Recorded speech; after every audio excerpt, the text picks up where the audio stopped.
ఈరోజు మనం బైబిల్లో ప్రస్తావించబడిన ఒక చాలా ఆసక్తికరమైన, ఇంకా చెప్పాలంటే ఒక రహస్యమైన గ్రంథం గురించి తెలుసుకుందాం. దాని పేరే యెహోవా యుద్ధముల గ్రంథము. అసలు మన పోరాటాలు పరలోకంలో ఎలా నమోదు చేయబడతాయి? దాని గురించే ఈ విశ్లేషణ. ఇది ఏదో పాతకాలం నాటి గ్రంథాలకు సంబంధించిన ప్రశ్న మాత్రమే కాదు. మన రోజువారీ జీవితంలో మనం ఎదుర్కొంటున్న ప్రతి సవాలుకు ఇది వర్తిస్తుంది. మన ఆరోగ్య సమస్యలు, ఆర్థిక ఇబ్బందులు, కుటుంబంలో వచ్చే గొడవలు ఇవన్నీ పరలోక దృష్టిలో ఎలా కనిపిస్తాయి? వాటి చరిత్ర ఎలా రాయబడుతుంది? ప్రకటన గ్రంథంలో మనం చదివినట్లే దేవుని ఎదుట కొన్ని గ్రంథాలు తెరిచి ఉన్నాయి. మనకు జీవగ్రంథం గురించి తెలుసు, కాని దాంతోపాటే దేవుడు తన నమ్మకమైన ప్రజల పక్షాన పోరాడిన యుద్ధాలన్నింటినీ నమోదు చేసే ఒక దైవిక రికార్డు కూడా ఉంది. అంటే ప్రతి ప్రార్థన, ప్రతి కన్నీటి చుక్క, ప్రతి పోరాటం అక్కడ లెక్కించబడుతుందన్నమాట. సరే, ఈ అంశాల ద్వారా మనం పరలోకంలోని ఒక రహస్యం దగ్గర మొదలుపెట్టి మన జీవితాన్ని మార్చే ఒక గొప్ప సత్యం వైపు ప్రయాణిద్దాం. మొట్టమొదటగా ఈ రహస్యమైన పరలోక గ్రంథం యొక్క ప్రాముఖ్యత ఏంటో అర్థం చేసుకునే ప్రయత్నం చేద్దాం. చూడండి, ఈ గ్రంథం చాలా ప్రత్యేకమైనది. ఎందుకంటే ఇది మనుషుల విజయాల గురించి కాదు, దేవుని జోక్యం గురించి మాత్రమే మాట్లాడుతుంది. ఇక్కడ హీరో ఒక్కరే, ఆయనే దేవుడు. ఆయన విజయాలు మాత్రమే అక్కడ నమోదు చేయబడతాయి. ఇప్పుడు మనం ఒక చాలా కీలకమైన ప్రశ్న దగ్గరికి వచ్చాం. మన పోరాటాలను మన బలంతో మనం ఎదుర్కొంటున్నామా, లేక దేవుని శక్తికి అప్పగిస్తున్నామా? ఎందుకంటే ఈ ఒక్క నిర్ణయమే మన విజయాన్ని నిర్దేశిస్తుంది. మన ముందు రెండే మార్గాలున్నాయి. ఒకటి, విరిగిపోయిన మన ఆయుధాలతో ఓటమిని ఎదుర్కోవడం. రెండోది, యూదా గోత్రపు సింహంలా గర్జిస్తున్న దైవిక శక్తిని ఆశ్రయించడం. మన ఎంపిక చాలా స్పష్టంగా ఉండాలి కదా? ఈ వాక్యం ఎంత శక్తివంతమైనదంటే ఇది ఒక్క విషయాన్ని తేల్చి చెప్తోంది. దేవుడు రంగంలోకి దిగినప్పుడు మన మానవ పోరాటాలు ముగిసిపోతాయి. ఆయనే యుద్ధాన్ని ముగించేవాడు, ఆయనే శాంతిని స్థాపించేవాడు. దేవుడు బలహీనుల పక్షాన ఎలా నిలకడగా పోరాడుతూ వచ్చాడో చెప్పడానికి బైబిల్లో, చరిత్రలో కొన్ని అద్భుతమైన కథలున్నాయి. ఇప్పుడు వాటిని చూద్దాం. గుర్తుంచుకోండి, ఇవి కేవలం కథలు కాదు, దేవుని నమ్మకత్వానికి సజీవ సాక్ష్యాలు. శారా కథనే తీసుకోండి. ఆమె నిస్సహాయ స్థితిలో ఉన్నప్పుడు అబ్రహాము కూడా ఆమెను కాపాడలేకపోయాడు. అప్పుడు దేవుడే ఆమె పక్షాన నిలబడి ఫరోలాంటి పెద్ద సామ్రాజ్యాలతో పోరాడాడు. ఇది దేవుని వ్యక్తిగత శ్రద్ధకు ఒక గొప్ప నిదర్శనం. ఇప్పుడు హిజ్కియా రాజు కథను చూద్దాం. శత్రువు దగ్గరనుంచి ఒక భయంకరమైన లేఖ వచ్చింది. ఆయన రాజ్యాన్ని, ప్రజలను నాశనం చేస్తానని బెదిరింపు. ఈ రోజుల్లో మనక్కూడా అలాంటి నివేదికలు వస్తాయి. అది డాక్టరిచ్చే స్కాన్ రిపోర్ట్ కావచ్చు, బ్యాంకు నుండి వచ్చే నోటీస్ కావచ్చు, లేదా ఏదైనా ఒక చేదు వార్త కావచ్చు.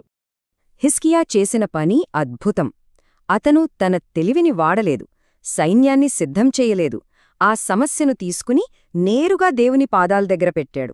ఫలితం ఊహకు కూడా అందనిది. ఒక్క ప్రార్థనకు ప్రతిస్పందనగా రాత్రికి రాత్రే 1,85,000 మంది శత్రువులను దేవుడు అంతం చేశాడు. దేవుని శక్తి అంటే అది. దేవుని జోక్యం కేవలం వ్యక్తిగత జీవితాలకే పరిమితం కాదు, ప్రపంచ చరిత్రను కూడా నడిపిస్తోంది.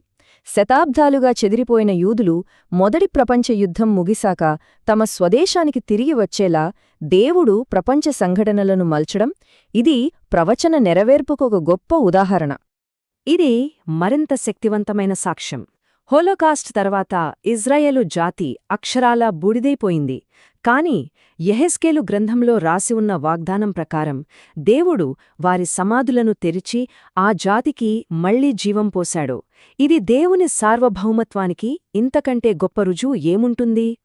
సరే, మనం ఇప్పటిదాకా చూసినా ఈ భౌతిక యుద్ధాల వెనుక ఒక ఆత్మీయ వాస్తవికత దాగి ఉంది. అయితే మన పోరాటాల వెనుక ఉన్న నిజమైన శత్రువు ఎవరు? మన అసలైన శత్రువు మన కంటికి కనిపించే మనుషులు కాదు. ఎఫెసీయులకు రాసిన పత్రిక 6వ అధ్యాయం 12వ వచనం చాలా స్పష్టంగా చెప్తుంది, మనము పోరాడునది శరీరులతో కాదు, గాని ప్రధానులతోనూ, అధికారులతోనూ, ప్రస్తుత అంధకార సంబంధులగు లోకనాథులతోనూ, ఆకాశ మండలమందున్న దురాత్మల సమూహములతోనూ పోరాడుచున్నాము. ఈ మహా ఆత్మీయ యుద్ధంలో మానవజాతి నిస్సహాయంగా ఉన్నప్పుడు దేవుడే ఒక నిర్ణయాత్మకమైన అంతిమ విజయాన్ని సాధించాడు. అదే క్రీస్తు యొక్క విజయం. మరణం, అపవాది, వీటిపై జరుగుతున్న ఆత్మీయ యుద్ధంలో దేవుడు వేసిన అంతిమ వ్యూహాత్మక అడుగు ఇదే.